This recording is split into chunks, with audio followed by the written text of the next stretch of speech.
Alléluia. On a l'habitude de le dire, on ne peut pas le dire pour le dire. Et Jésus l'a dit, sans lui, on ne peut rien faire. Alors je crois qu'on va prier le Seigneur. Jésus lui-même, il a dit, la maison de mon Père sera appelée une maison de prière. Alors on ne doit pas négliger la prière, je vais demander à mon frère Enseigne à vous qu'il le fasse. Seigneur éternel, mon cœur est dans la joie ce soir de pouvoir assister à cette réunion, Père, parce que nous sommes réunis pour toi, Jésus. Il n'y a que toi qui compte, Seigneur. Et c'est toi qui nous as permis de nous réunir ce soir. Sans toi, on n'aurait pas pu avoir ces moments. Sans toi, Seigneur, on n'aurait pas pu avoir cette joie dans notre cœur, l'espérance de la vie éternelle. Amen. Seigneur, je te prie, Père, de bénir ton serviteur, afin de donner dans les cœurs de ceux qui n'ont pas fait encore la paix avec toi, Seigneur, l'espérance de la vie éternelle. Révèle-toi dans les cœurs, Jésus. Manifeste-toi par ton Saint-Esprit, que la pensée que tu as mis dans le cœur du serviteur puisse la porter par la foi. Alléluia. Au nom de Jésus. Amen. Amen. Voilà, et l'Église a dit Amen. Béni soit Dieu. Je vous dis en vérité, c'est pas sans crainte qu'on est porté le conseil de la parole de Dieu, mais c'est avec une grande joie que je veux le faire ce soir. Et vous savez, je veux tout d'abord remercier les frères Abraham, les frères serviteurs qui nous ont invités ce soir. C'est une grâce de venir et être l'élu pour porter la parole de Dieu. Mais j'aimerais vous porter le conseil de la parole de Dieu. Je ne voudrais pas, excusez-moi, mais je ne voudrais pas maquiller le message. Je ne voudrais pas meubler un message.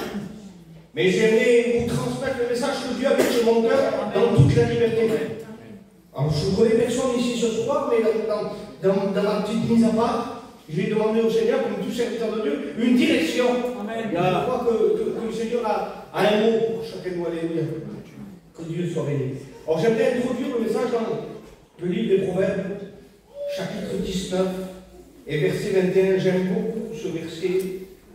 Il y a dans le cœur de l'homme beaucoup de projets.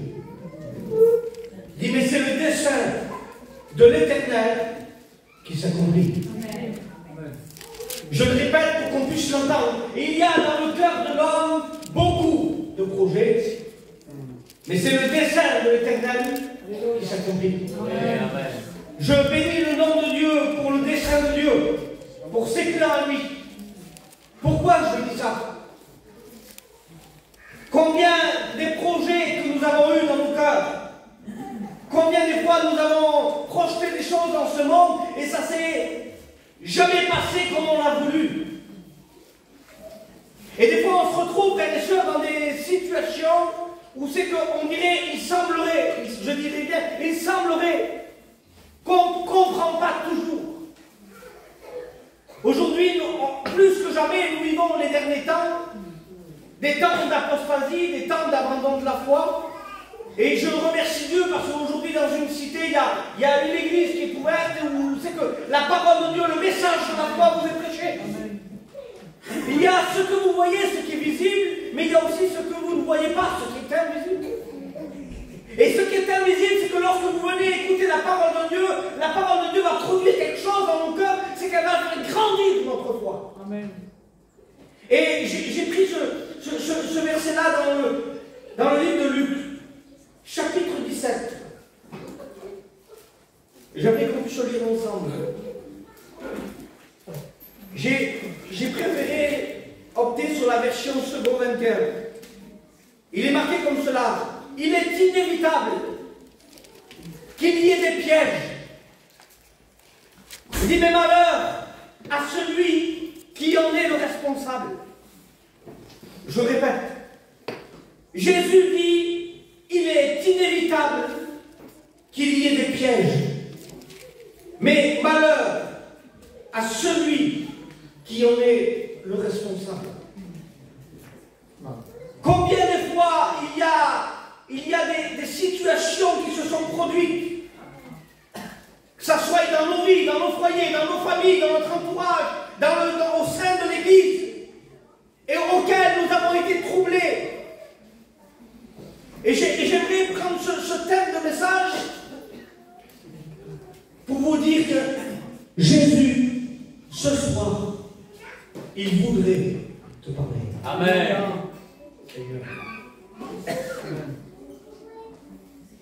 Lorsque j'ai pris ce verset-là, il est inévitable qu'il y ait des pièges.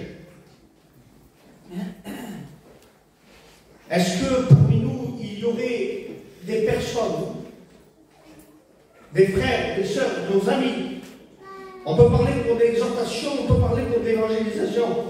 Est-ce qu'il n'y aurait pas des personnes ce soir que malgré quelles que ce soit les circonstances, ont déjà été blessées dans leur cœur, offensées dans leur vie?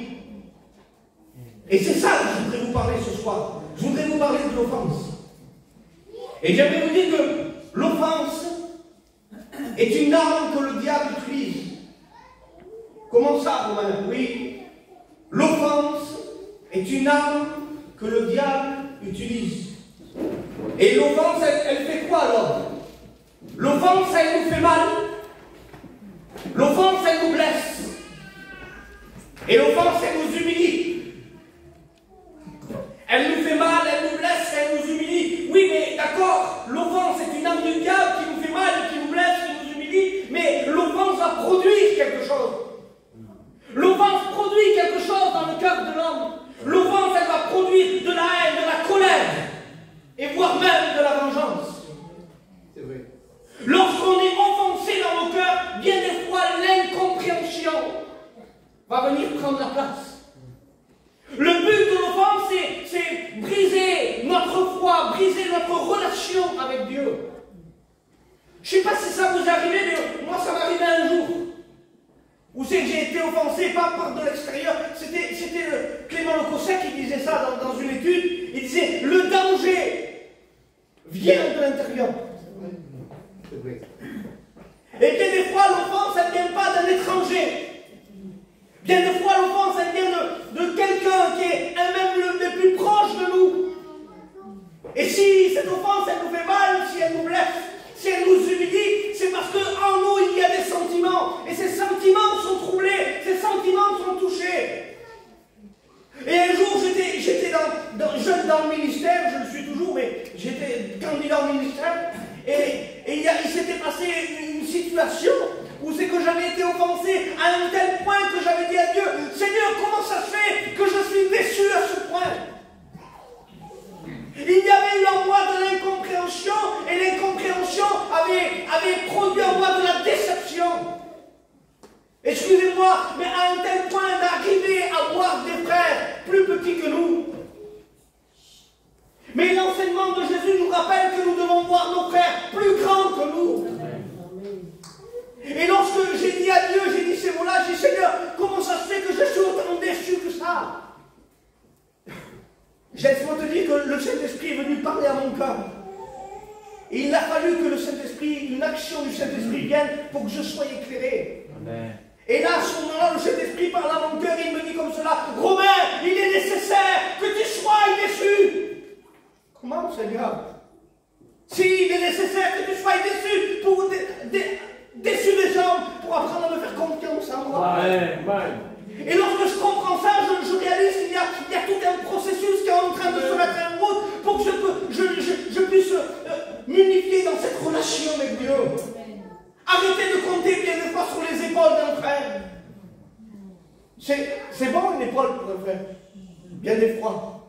Et on en a besoin. Vous savez que des fois on n'a pas besoin de grands messages. C'est vrai. Autour de nous, on n'a pas besoin des enseignements d'Apocalypse pour être fortifié, béni. Un jour, je me trouvais avec deux frères serviteurs de Dieu, et j'étais dans une situation un petit peu compliquée, dans ma foi, bien évidemment.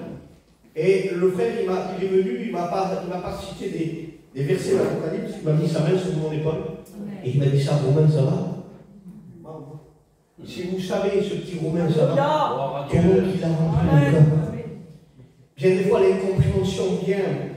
Et lorsque nous sommes offensés par une parole, par une attitude, j'aimerais vous dire que le diable désire.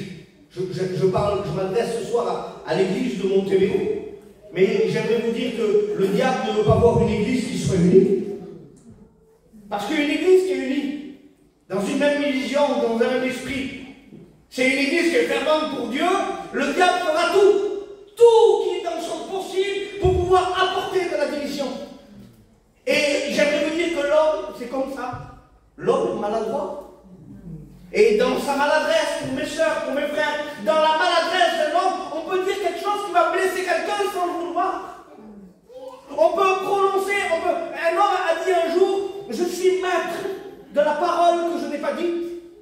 Il dit, mais je suis esclave de celle que j'ai dite. Et à un moment donné, lorsque la parole va sortir, elle peut blesser un frère, elle peut bénir, mais elle peut blesser aussi. Et lorsque l'offense va toucher le cœur, il va y avoir une douleur, ça va être blessé. Cette blessure va produire d'être humilié. Et à un moment donné, la blessure, je me répète pour qu'on puisse comprendre, mais l'offense va produire de la haine, de la colère, et peut arriver jusqu'à la vengeance. Le but de l'offense, c'est briser ta relation avec Dieu. Ta réaction face à une offense. Vous savez qu'on a des réactions. Elle dépendra de 3 choses.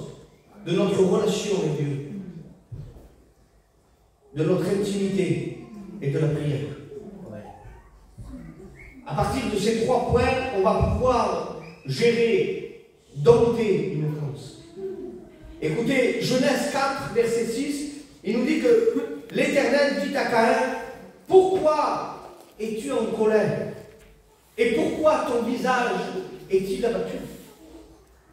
À un moment donné, ces 2 frères, qui avaient porté une offrande l'une d'une manière, l'autre d'une autre, il y avait une certaine offense qui s'était faite dans le cœur de Caïn, à un tel point que cette offense a pris de la place, qu'elle a produit quelque chose. Elle a produit premièrement de la colère. Mais une fois que la colère a été produite dans le cœur, elle s'est transformée en haine. Et une fois qu'elle s'est transformée en haine, elle s'est transformée en vengeance. Ce qui était invisible pour les hommes, à un moment donné, il a fallu que ce sentiment devienne visible. Comment? Eh bien, Caïn tue son frère. Ce qui était caché dans son cœur est devenu visible sur l'acte de Caïn envers Abel. Regarde, c'est extraordinaire. Dieu veut que nous puissions dominer nos réactions face à une offense. Ne pas dominer nos réactions a des conséquences sur la manifestation visible.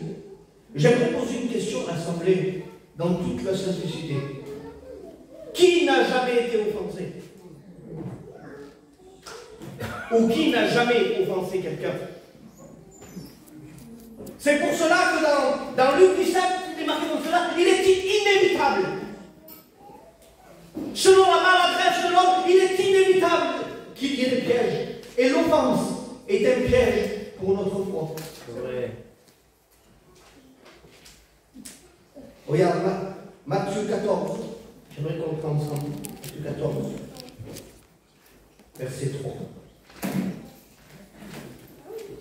Je n'ai pas pris de Robert, mais c'est pas grave.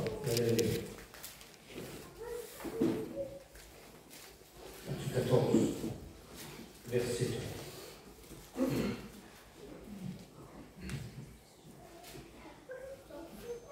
Car Hérode, qui avait fait arrêter Jean, l'avait lié et mis en prison à cause d'Hérodias,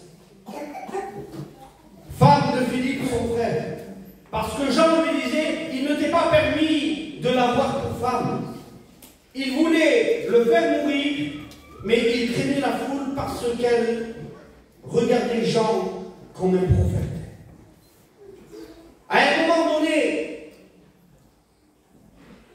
Jean avait reçu un message pour cet homme, excusez-moi, mais qui convoitait la femme de son frère. Et Jean, dans toute la vérité, ça toujours, on pourrait lui dire, on se rappelle de Jean lorsqu'il était dans le désert, on lui disait, qui es-tu? Il dit, je suis la voix. Il était le message avant d'être Jean. Il était capable d'annoncer un message dans toute la vérité, même si le message devait blesser. Et à un moment donné, le message va tellement blesser que dans le cœur d'Hérodias, il y avait un sentiment de haine, de colère et de vengeance de pouvoir faire mourir Jean. Regardez ce qui s'est dit dans le livre de Marc, au chapitre 6, à partir du verset 17. Car Hérode lui-même avait fait arrêter Jean et l'avait fait lier en prison à cause d'Hérodias, femme de Philippe son frère, parce qu'il l'avait épousée. Et que Jean disait, il ne t'est pas permis d'avoir la femme de ton frère. Hérodias, verset 19, était irrité contre Jean et voulait le faire mourir. un message qui avait offensé le cœur d'Hérodias. Le sentiment de cet homme, c'était un sentiment de vengeance. Et ce sentiment de vengeance, à un tel point que lors d'une fête, elle va user de ruse pour faire ramener la tête de Jean sur un plateau d'argent. Regarde, c'est extraordinaire. Alors, c'est quoi une offense? Eh bien, une offense, c'est semblable à un venin qu'un serpent viendrait faire une morsure et injecter ce venin dans le cœur d'un homme. Parce que le venin va causer du trouble, le venin va causer des sentiments qui ne sont pas la gloire de Dieu. Mais j'aimerais rappeler ce soir à l'église de Jésus-Christ, même s'il y a un venin qui a été injecté, j'aimerais ce soir vous parler de l'antidote. Amen. Et l'antidote face à un venin, face à une offense, l'antidote de l'offense, il s'appelle comment? Le pardon. Gloire à Dieu. Face à une offense, l'antidote pour nos vies, c'est le pardon. Oui, même moi je suis chrétien. Je suis passé par les eaux du baptême, je chante des cantiques, je prie, je prophétise, vous pouvez mettre ce que vous voulez, je prêche. Mais ce n'est pas parce que ce n'est pas notre fonction, ni notre statut, qui fera qu'une offense ne viendrait pas atteindre ton cœur. J'ai aimé ce verset-là dans le livre de Lévitique, chapitre 14, et au verset 35. Il dit, j'aperçois comme une plaie dans ma maison. Et ce verset-là, il m'a rappelé quelques années en arrière, dans ma jeunesse, j'avais 10-11 ans. Un jour, mon papa, il était parti pour acheter sa première maison. Et quand il l'a visité avec ma mère, ils ont regardé la maison. Pour eux, c'était le coup de foudre, ils voulaient cette maison. Alors ils ont fait ce qu'il y avait à faire, ils ont passé les papiers, etc., les banques. Et voilà que 3 mois après, on est venu récupérer les clés. Et quand on a récupéré les clés, on est rentré dans notre nouvelle maison. Mon père, il a ouvert sa porte et il est rentré. Et quand il est rentré, il a regardé la maison qui était vide, bien évidemment. Mais quand il regarde la maison, je me souviens, j'ai encore l'image de mon papa qui s'était assis sur les escaliers, il se tenait la tête et il pleurait comme un enfant. Et moi, je ne comprenais pas, à 10 ans, je ne comprenais pas tout. Mais dans le peu que j'avais compris, il me disait, je me suis fait arnaquer. Comment? Oui, quand je suis venu regarder la maison, quand je suis venu la visiter, tout était beau, tout était neuf. Mais tout ce qui était dissimulé était tout derrière des meubles. Et là, aujourd'hui, je m'en souviens et j'aimerais vous le spiritualiser. Combien de fois nous avons été offensés, ou ces offenses sont venues toucher, non pas simplement nos cœurs, mais nos foyers. J'aperçois comme une plaie dans ma maison. Alors on essaie de camoufler les fois avec des beaux cantiques, des beaux meubles. On essaie de camoufler avec une belle prière. Mais on voudrait dire, c'est bon, je ne m'en souviens plus. Mais lorsqu'on regarde le livre de Lévitique, il nous dit que la plaie, elle s'est infectée. Si on ne met pas l'antidote dans une plaie, c'est la mort assurée. N'essaie pas de cacher ta situation. Si ton cœur a été offensé, si tu as été bien des fois déçu, si tu as été peut-être méprisé, qu'est-ce qu'il est bon d'aller voir son frère? Qu'est-ce qu'il est bon d'aller voir sa soeur dans toute la vérité de l'évangile et de lui dire, tu m'as fait mal, mais je te demande pardon. Parce que lorsqu'un homme ou une femme demande pardon pour ses offenses, j'aimerais te dire qu'il reçoit, c'est une puissance, le pardon. Amen. C'est extraordinaire. Ta blessure, j'ai marqué ça. Oui, mais je viens à l'église, je prie le Seigneur, mais j'ai l'impression, je ne sais pas si ça vous arrive à vous, mais moi ça m'est arrivé. J'ai l'impression, Seigneur, que tu n'exauces plus mes prières. Mais tu sais que ta blessure, ton offense, si elle n'a pas été soignée, ça peut être la raison pour laquelle Dieu ne t'exauce plus.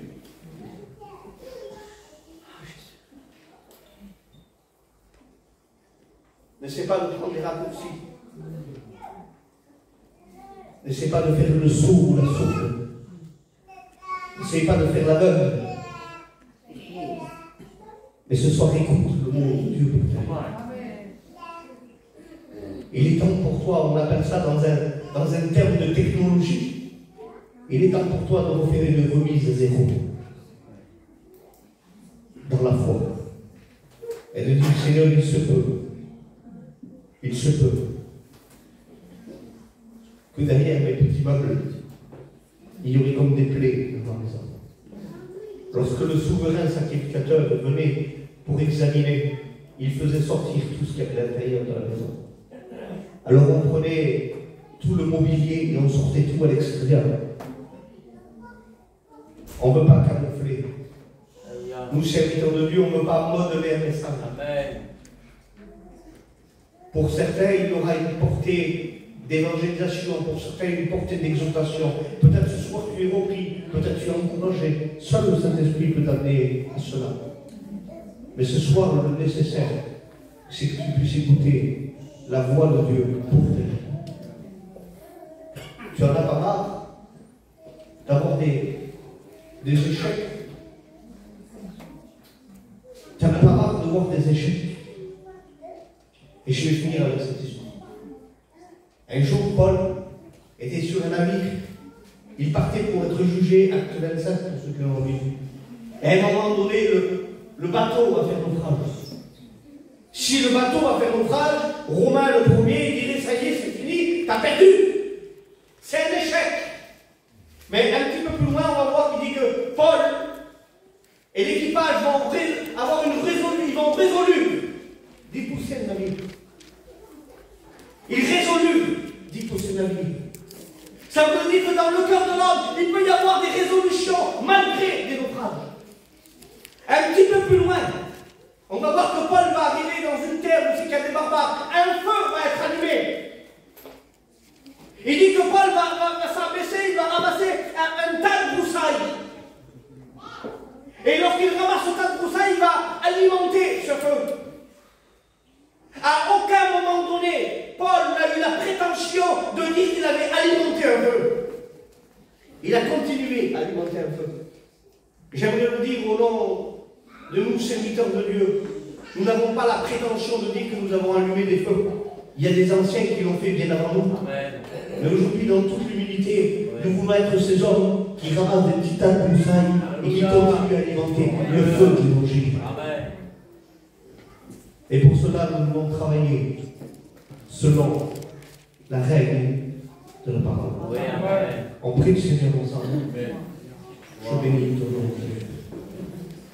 Je bénis ton nom. Je bénis ta